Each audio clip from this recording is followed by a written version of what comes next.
اللہ تعالیٰ نے داؤد علیہ السلام کی معجزات کا ذکر فرمایا ہے، یعنی پہاڑوں کا ان کے تابع ہونا، پہاڑوں اور پرندوں کا ان کے ساتھ مل کے تسبیح پڑھنا، اور جنگ سے حفاظت کے لیے ان کا زرہ بنانا، اسی طرح ہوا کو سلیمان کے تابع کرنا علیہ السلام، اور جو ان کے حکم سے ان کے تخت کو ہوا میں اڑا کر لے جاتی تھی، اور جنات کو ان کے تابع کرنا، وہ ان کے حکم سے کام کرتے تھے۔ جنات بھی، جن بھی تابع ہوتے ہیں اللہ کے نبیوں کے۔ جب نبی پاک طائف سے واپس آئے تھے تو حضور پریشان تھے، تو جنوں کی جماعت نے آ کے کلمہ پڑھا، کہا یا رسول اللہ اگر وقتی طور پر انسان نہیں مانتے تو ہم تو حاضر ہیں نا، ہمیں کلمہ پڑھا دیں۔ تو جن رسول اللہ کے غلام بنے، تو حضرت سلیمان کا تخت بھی ہوا میں اڑتا تھا۔ کبھی کسی زمانے میں لوگ اس پر اعتراض کرتے تھے کیسے اڑ سکتا ہے، جب سے جہاز اڑنے لگ گیا ہے نا، ہم سائنسدانوں نے اس پہ اعتراض کرنا چھوڑ دیا ہے، باقی بھی ساری چیزوں پہ چھوڑ جائیں گے آہستہ آہستہ۔ انسان سے مجبوری میں کوئی کام ہو جائے تو وہ تو معاف ہوتا ہے، لیکن وہ کہے کہ میں بھول گیا تھا، میرا دھیان نہیں رہا تھا، مجھے یاد نہیں رہا تھا، تو یہ غفلت ہے۔ تو غافل اب جب آپ ہو جاتے ہیں تو پھر غفلت انسان کو روز بروز زیادہ غافل کرتی جاتی ہے۔ مال کماتے کماتے مقصد مال نہیں بنانا، دولت حاصل کرتے کرتے محبت دولت کی نہیں دل میں پیدا کرنا، بال بچے، گھر بار، مکان، اس کے پیچھے بھاگتے بھاگتے ایسا نہ ہو کہ پلٹ کر دیکھیں تو ہمارا بہت سا روحانی، فکری اور ذہنی نقصان ہو چکا ہو۔ بہت سارے لوگ ہم میں سے ایسے ہیں جو الحمدللہ مقصود نہیں دولت کو بناتے، جن کا مقصود رزق حلال ضرور ہے، لیکن وہ اس کو اپنے ذہن پہ سوار نہیں کرتے، صرف دولت کی ہو کے زندہ نہیں ہے، وہ اللہ کے بندے بن کے زندہ ہے، رسول اللہ صلی اللہ علیہ وسلم کے غلام بن کے فخر محسوس کرتے۔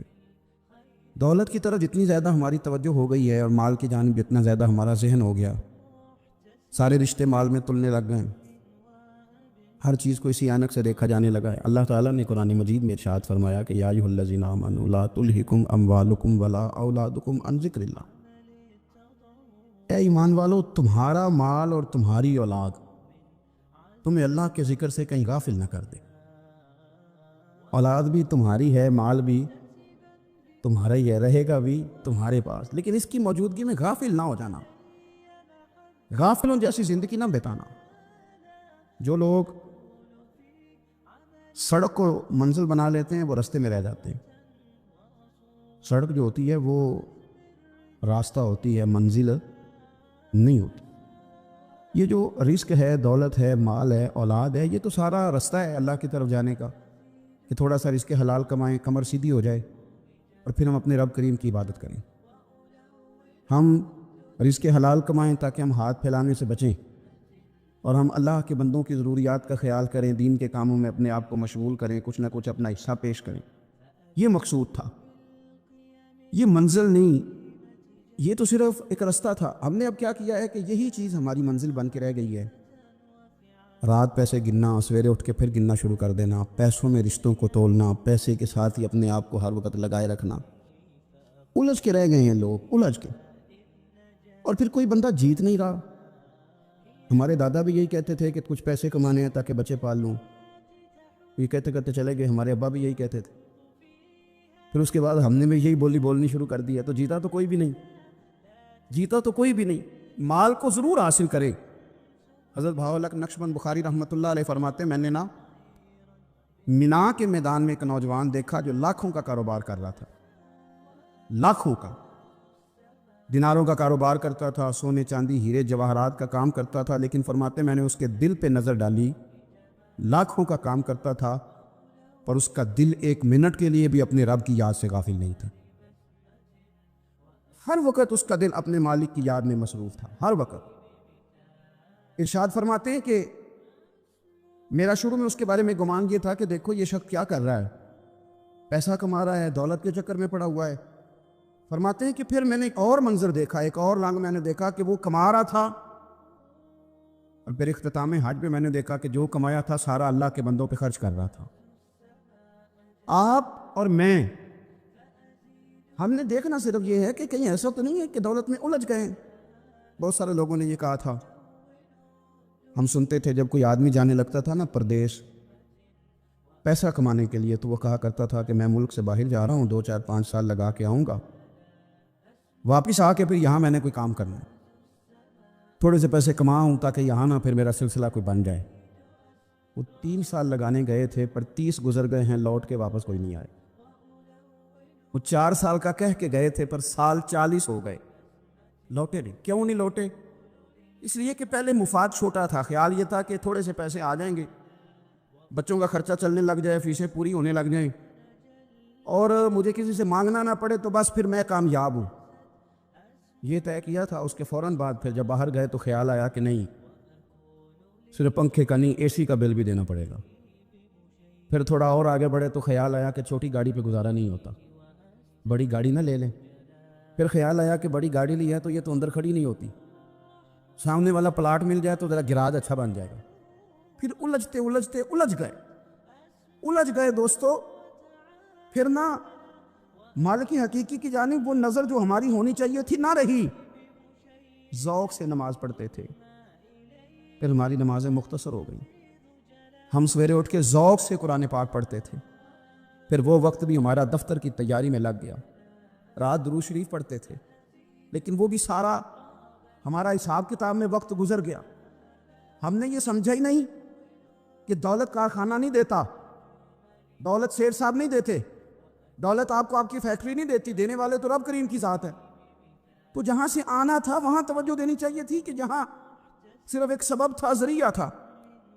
حضرت اویس کرنی رضی اللہ تعالیٰ عنہ، ہمارے صوفیاء میں ایک لفظ بولا جاتا ہے فقر بوزر، یعنی کچھ لوگ ایسے ہیں جو سیدنا ابو ذر غفاری رضی اللہ تعالیٰ عنہ کے طریقے پہ چلتے ہیں۔ ایک لفظ بولا جاتا ہے فقر بوزر، کچھ لوگ فقر بوزر کے قائل تھے، اسی مزاج کے قائل تھے حضرت سیدنا اویس کرنی رضی اللہ تعالیٰ۔ ان کے ذہن میں ایک بات بیٹھ گئی تھی کہ یار دینے والا اللہ ہے، دینے والا عزت بھی اللہ دے گا، رزق بھی اللہ دے گا۔ بلکہ امام غزالی رحمۃ اللہ علیہ نے تو حدیث لکھی ہے، آپ فرماتے ہیں کہ نبی پاک صلی اللہ علیہ وسلم نے فرمایا جس نے بندوں سے عزت تلاش کی رب اسے رسوا کر دے گا۔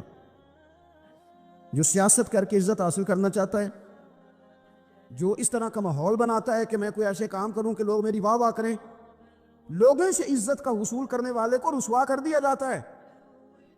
عزت در اصل وہی ہے جو رب کریم عطا فرماتا ہے۔ میرے عزیز دوستو، آپ اپنی توجہ، دل کی توجہ، روح کی توجہ اپنے مالک کی جانب جب کر لیتے ہیں، غفلت کا پھندا اتار دیتے ہیں، اور ہر وقت غلبہ رکھنا پیسوں کا، ہر وقت اسی میں سوچنا، اسی میں محو ہو جانا، پھر آپ کا ذہنی نقصان ہوتا ہے۔ پھر آپ کی روح جو ہوتی ہے وہ بے چین رہنے لگتی ہے۔ پھر ایسے بھی غریب دیکھے جن کے پاس پیسے ہیں، پیسوں کے علاوہ کوئی شے بھی نہیں۔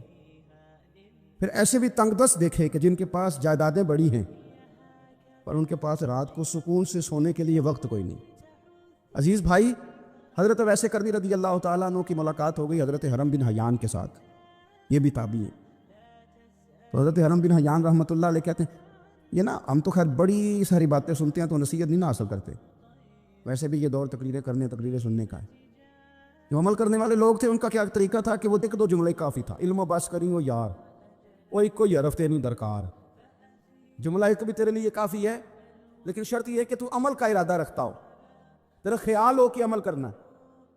وہ لوگ نا مختصر سی باتیں کرتے، مختصر سی نصیحتیں کرتے، لیکن وہ عکس جلدی کرتے، اس میں سے اپنے لیے خیر جلدی تلاش کرتے۔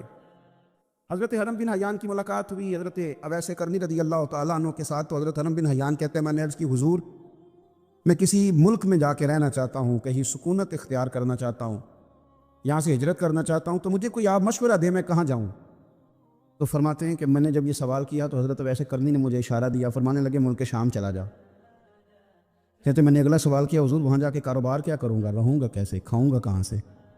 تو فرماتے ہیں حضرت اویس کرنی نے رومال اٹھایا، کندھے پہ رکھا اور چلنے لگے۔ میں نے کہا حضور آپ نے سوال کا جواب ہی نہیں دیا۔ تو فرمانے لگے جس دل کو ابھی تک یہی یقین نہیں آیا کہ روزی کون دیتا ہے، اسے میں نصیحت کیا کروں؟ میں تجھے نصیحت کروں جسے آج تک یہی نہیں پتا کہ روزی کون دیتا ہے؟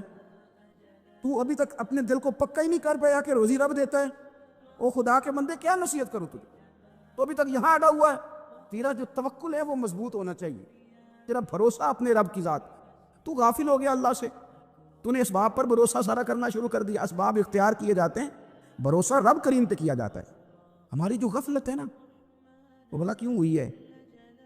وہ اس لیے ہوئی ہے کہ پیسے کسی کو بھی برے نہیں لگتے، پتہ نہیں ان میں کیا کشش ہے۔ یہ نہ آپ کسی جگہ بھی ان کا نام لے لیتے ہیں یا کسی جگہ بھی آ جاتے ہیں تو یہ برے لگتے ہی نہیں۔ یہ جناب بڑی بڑی فقیری کا دعویٰ کرنے والے اور لوگوں کو طریقت اور تصوف کا درس دینے والے، ان کو بھی اچھے لگتے ہیں۔ یہ تو جناب جو لوگوں کو کہہ رہے ہیں فقیر ہو جاؤ فقیر ہو جاؤ، وہ خود امیر ہوتے جا رہے ہیں۔ یہ پتہ نہیں ان میں کیا ہے ایسا خاص۔ ہمارے ایک استاد تھے تو مزاج میں بڑی ظرافت تھی، حالانکہ بڑے اللہ والے بندے تھے، بات بڑی وہ دل لگی کی کیا کرتے تھے۔ تو ایک دن ہم نے پوچھا استاد جی خوشبو کون سی اچھی لگتی ہے؟ کہنے لگے بیٹا جو پیسوں میں سے آتی ہے وہ مجھے بڑی اچھی لگتی ہے، اس لیے کہ ملتے کم ہیں۔ ہمارا نا جب اس طرح کا ذوق بن جاتا ہے نا، آپ مزاج بنا لیتے ہیں پیسوں کا۔ لوگ سمجھتے ہیں کہ غریبی کا ڈر شاید زیادہ ڈر ہے، لیکن کبھی آپ دروازہ رسول پہ جائیں نا تو حضور نے تو کوئی اور ڈر بیان کیا ہے۔ حضرت ابو عبیدہ بن جراح رضی اللہ تعالیٰ عنہ بحرین سے نا مال لے کے آئے بہت سارا، حضور نے بھیجا، جزیہ لینے گئے یا مال غنیمت کا کچھ مال تھا، آپ لے کے مسجد میں آئے تو لوگوں کو پتہ چل گیا کہ آج مال آیا ہے۔ اب سب کو حصہ ملتا تھا اس میں سے، بدریوں کو زیادہ ملتا تھا، باقی لوگوں کو بھی ملتا تھا۔ تو فجر کی نماز کے بعد لوگ گھروں کو جایا کرتے تھے، لیکن آج پتہ چلا نا مال آیا۔ تو یہ سیاستہ میں حدیث موجود ہے، سب لوگ مسجد میں بیٹھے رہے۔ حضور علیہ السلام نے فرمایا تمہیں پتہ چل گیا مال آیا ہے؟ عرض کی حضور ہاں۔ فرمایا تمہیں بانٹنے لگے ہیں، دینے لگے ہیں۔ ہم نا غریبی سے ڈرتے ہیں، ہم اپنے بچوں کے لیے دعا کرتے ہیں ان پہ غربت نہ آئے، ہم اپنے بہن بھائیوں کے لیے دعا کرتے ہیں ان پہ غربت نہ آئے، کرنی چاہیے۔ لیکن ذرا اس حدیث کے مفہوم کو بھی دیکھیے گا۔ نبی پاک صلی اللہ تعالیٰ علیہ وآلہ وسلم نے فرمایا تمہیں دینے لگے ہیں، مال آ گیا ہے، لیکن میرے قریب نے اپنی امت کے لیے جس چیز کا ڈر محسوس کیا وہ کیا ہے؟ حضور کے دل میں کس چیز کا خدشہ تھا وہ کیا ہے بیان کیا۔ حضور فرمانے لگے لوگو مجھے تم پر غربت کا ڈر نہیں، یہ ڈر نہیں کہ تم غریب ہو جاؤ گے، بلکہ مجھے تو ڈر ہے کہ تم پر دولت پھیلا دی جائے گی، تم زیادہ مالدار ہو جاؤ گے۔ خوف غریبی کا نہیں، خوف تمہارے مال کا ہے۔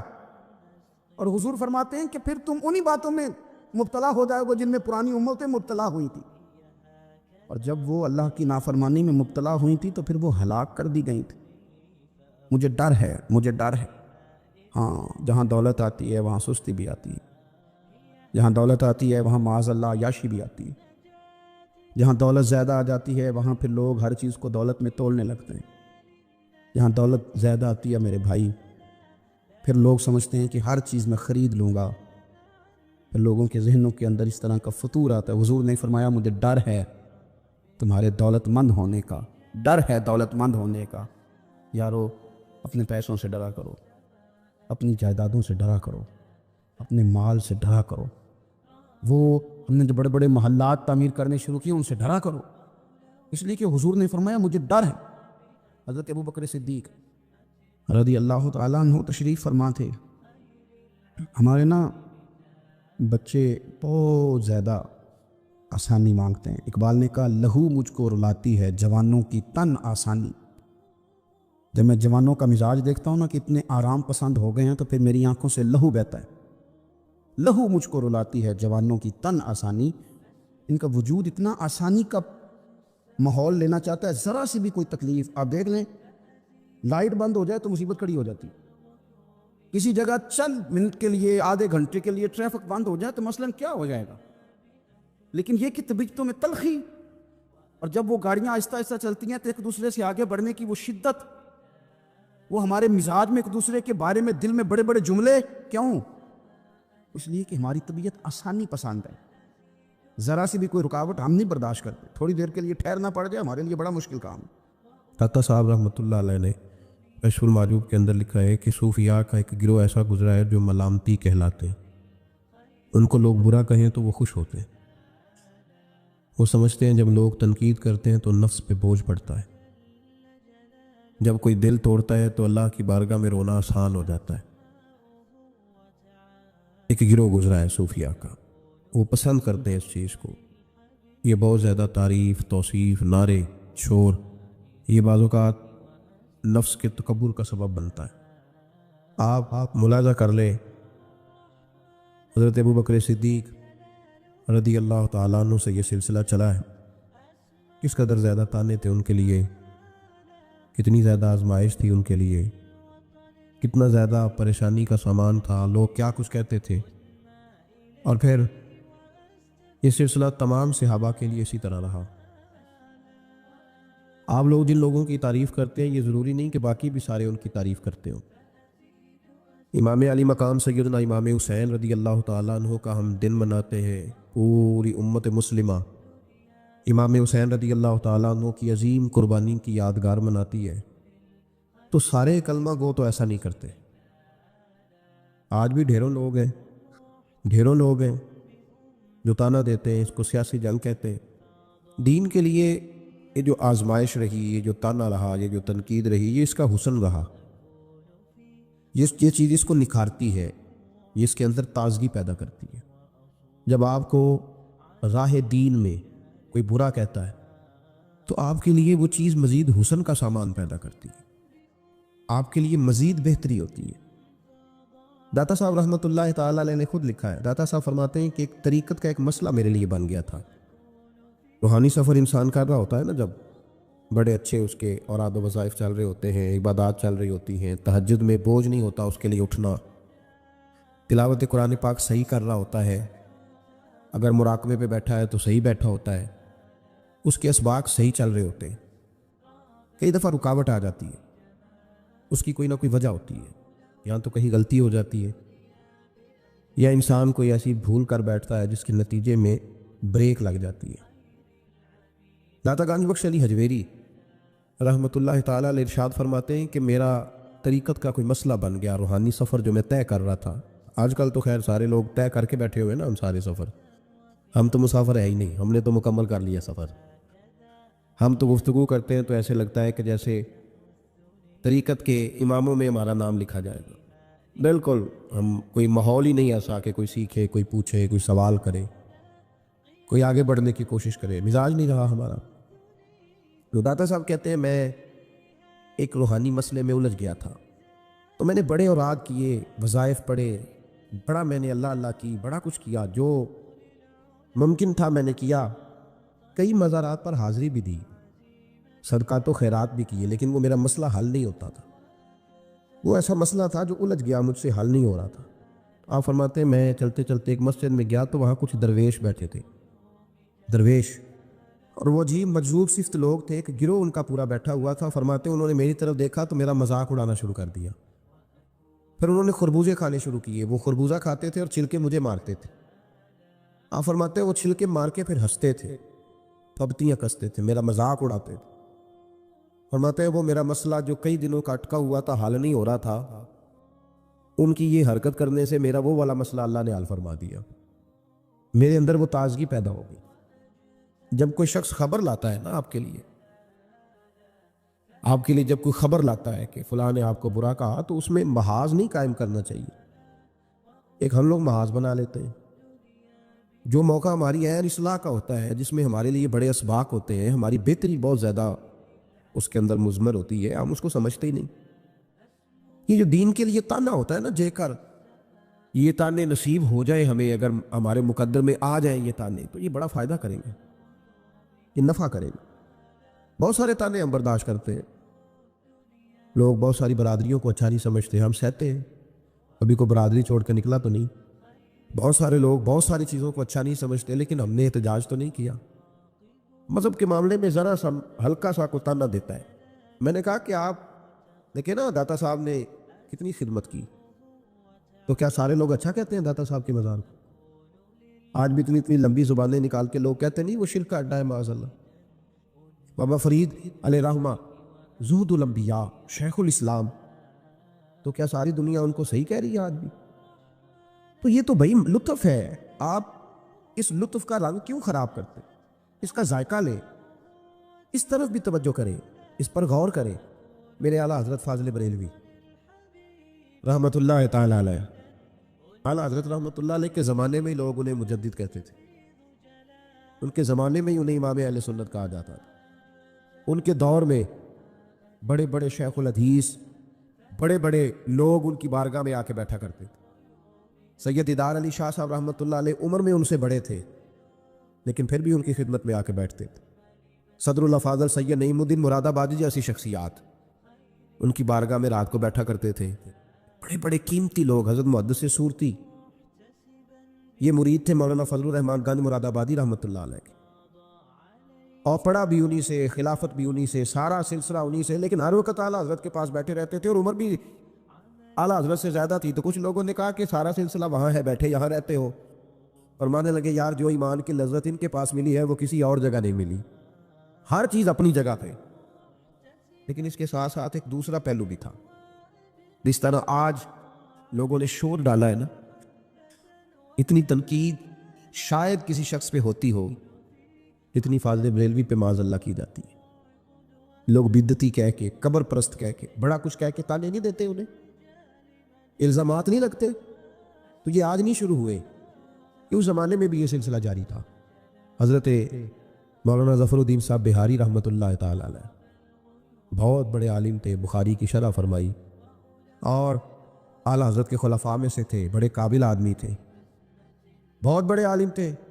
تو پیار بھی بڑا تھا. جس سے محبت ہوتی ہے اس کی غیرت بھی انسان کے دل میں ہونی چاہیے. تو خطوط پڑھنے کی اور جواب دینے کی ڈیوٹی بھی حضرت مولانا ظفر الدین بہاری رحمۃ اللہ علیہ کی تھی. تشریف فرما تھے، بیٹھے ہوئے تھے، تو خط آتے تھے. اب ہمارے ہاں ٹیلی فون آتے ہیں، کام آسان ہو گیا ہے. پرانے زمانے میں خطوط آیا کرتے تھے، اور خطوط کے جواب لکھنا ایک بہت بڑا کام ہوتا تھا. باقاعدہ مشائخ کے پاس کچھ لوگ ایسے موجود ہوتے تھے جو صرف خطوط کے جواب دیتے تھے، اور اگر کوئی فتوے کا معاملہ ہوتا تھا تو وہ فاضل بریلوی علیہ رحمہ خود لکھا کرتے تھے.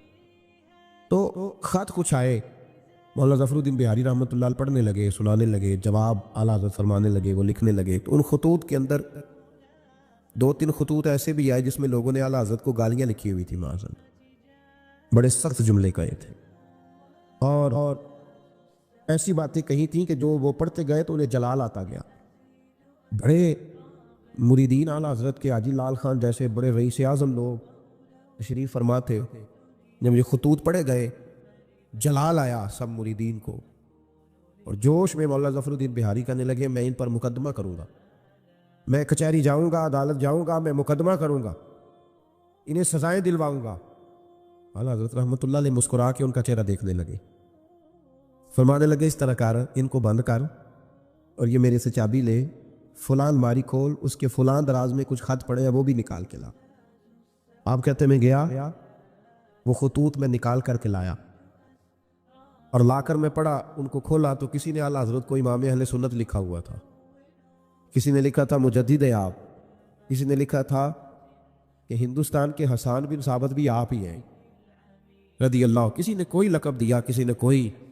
اعلیٰ حضرت فرمانے لگے ظفر الدین اس طرح کر یار، انہوں نے میری تعریفیں کی ہیں، پہلے انہیں جائیدادیں بانٹنا، تو پھر تنقید کرنے والے پہ مقدمہ بھی کر لینا. انہیں پہلے جائیدادیں بانٹنا، ان کے لیے انعام کا اعلان کر. اور پھر بڑا خوبصورت اور قیمتی جملہ جو صوفیاء کی روحانی تربیت کے لیے بڑا قیمتی ہے، بڑا خوبصورت جملہ کہا. آپ فرمانے لگے مجھے بتاؤ تو صحیح، میرا ان کے ساتھ ذاتی جھگڑا کیا ہے؟ یہ جو مجھے گالیاں دیتے ہیں، میرا جھگڑا کیا ہے ان کے ساتھ؟ کوئی زمین کا میرا ان کے ساتھ لین دین کا معاملہ؟ کیا جھگڑا ہے؟ جھگڑا یہ ہے کہ یہ کہتے ہیں جیسا علم نبی پاک کو ہے ویسا جانوروں پاگلوں سب کو ہے، تو میں انہیں کہتا ہوں تم کفر بکتے ہو. یہ کہتے ہیں لاٹھی تو فائدہ دیتی ہے، محمد اور علی تو اتنا فائدہ بھی نہیں دیتے ہیں، تو میں انہیں کہتا ہوں تم کفر بکتے ہو. یہ کہتے ہیں اللہ جھوٹ بول سکتا ہے معاذ اللہ، تو میں کہتا ہوں تم کفر بکتے ہو. یہ کہتے ہیں حضور کے بعد بھی کوئی نبی آئے تو ختم نبوت میں فرق نہیں پڑتا، تو میں کہتا ہوں تم کفر بکتے ہو. یہ کہتے ہیں گدھے بیل کا خیال آئے تو نماز نہیں ٹوٹتی، نبی پاک آ جائے تو ٹوٹ جاتی ہے. تو فرمایا میں انہیں کہتا ہوں میرا ان کے ساتھ جھگڑا کیا ہے؟ یہ بس جھگڑا ہے. فرمایا چل ظفر الدین انہیں مجھے گالیاں نکالنے دے، جب تک مجھے گالیاں لکھتے رہیں گے میرے نبی کی توہین میں تو کوئی جملہ نہیں نہ لکھیں گے. لکھنے دے مجھے گالیاں. جے کر یار دے نام دا ملے میڑا، چولی پا لئیے پنجے سٹیے نا، تو یہ کر یار دے نام دی ملے سولی، چوٹا چوٹ لئیے پیشا ہٹی. ہمارے بزرگوں نے ہمیں سکھایا ہے ملامت نفع کی چیز ہے. جب آپ حق بات کہتے ہیں تو بہت سارے لوگ ایسے ہوتے ہیں جن کو وہ بات اچھی نہیں لگتی. اپنی طبیعت کے اندر یہ تازگی پیدا کریں. درس یہ ہے آج کا کہ یہ تازگی اپنی طبیعت میں پیدا کریں، اور بڑی جلدی پریشان ہو کے بکھر جانا، بلکہ کچھ ساتھی بکھرتے ہیں، کچھ بکھرتے ہیں، بالکل بکھر جاتے ہیں. آپ بکھرے نہیں. اگر کوئی شخص 2 منٹ کے لیے کیا ہی دیتا ہے کہ پتہ ہے مجھے تو پہلے کیا تھا، آج تو نے وہاں جا کے داڑھی رکھ لی ہے، تو اس سے آپ کی داڑھی کا ثواب بڑھ جائے گا، کم نہیں ہوگا. اس سے آپ کا اجر اسے بڑھے گا، آپ کو فائدہ زیادہ ہوگا. جتنی نیکی دقت کے ساتھ ہوتی ہے اتنا اللہ اجر زیادہ عطا فرماتا ہے. تو آپ بڑی جلدی پریشان نہ ہوا کریں، بڑی جلدی آپ جو ہے وہ اس طرف توجہ نہ کیا کریں کہ یہ مجھے فلاں آدمی یہ کہہ رہا ہے تو اب کیا بنے گا، کس طرح کر کے یہ سلسلہ چلے گا. یہ ہمارے بزرگوں نے، ہمارے مشائخ نے، ہماری تربیت کرنے والوں نے یہ اسباق ہمیں پڑھائے کہ اس سے فائدہ ہوتا ہے، اس سے نفع ہوتا ہے. بہت سارے لوگ کہتے ہیں میں نے داڑھی رکھ لی تو میرے اندر بڑی کمی ہے، تو لوگ کہیں گے، بہت سارے لوگ تانا دیتے ہیں داڑھی رکھ کے تو اس طرح کرتا ہے. تو بھائی بات یہ ہے کہ داڑھی رکھنے کے بعد معصوم کون ہو جاتا ہے؟ یہ کس نے فتویٰ دیا ہے کہ جو رکھ لے وہ معصوم ہے، اب اس سے غلطی نہیں ہوگی؟ تو گناہ چھوڑنے کی کوشش کرنی چاہیے. بلکہ میرا تو نظریہ یہ ہے کہ داڑھی بہت سارے گناہوں سے بچا لیتی ہے بندے کو، بہت ساری گناہوں سے داڑھی بندے کو یہ محفوظ کر لیتی ہے. یہ چیزیں آپ کو بچائیں گی، آپ کا تعارف پڑ جائے گا، آپ کے لیے لوگ اچھے جملے کہنے لگ جائیں گے، خیر کا فکر آپ کے لیے ادا کیا جائے گا. اس لیے نیکی کے رستے میں جب کوئی آدمی کوئی کسی جگہ پہ کسی شخص کو برا کہے، پھر ایک اور سوال ہے، اس کا جواب بھی بڑا ضروری ہے.